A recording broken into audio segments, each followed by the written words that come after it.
रानी तोहर गलिया कश्मीर के गजबे बनावट बेबी तहारा शरीर के बतिया के जवाब में दम जल्दी से बोलो।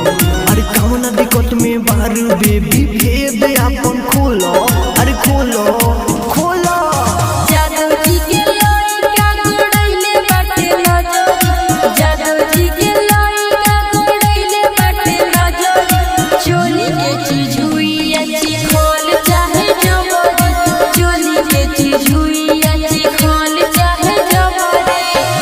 मोरी कोरी तो से प्यार ये गोरी लागो तारू तू जाना मार ये गोरी।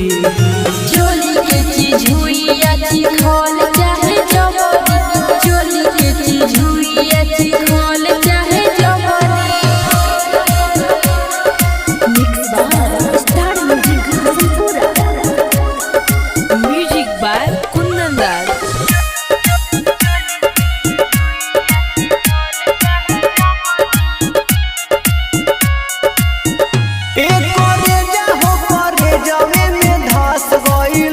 जब से आई के मोहल्ले में हंस गइल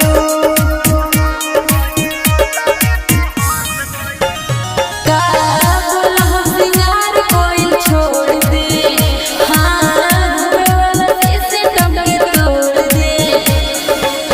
देखे मैं एको दम लागो तारू टोगरी।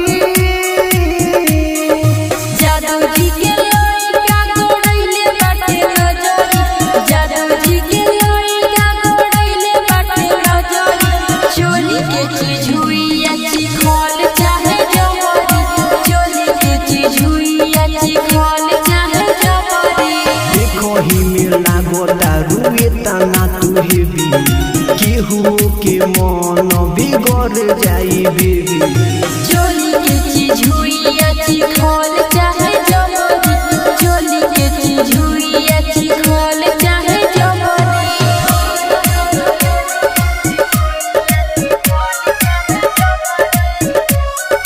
Music by Kundan Das.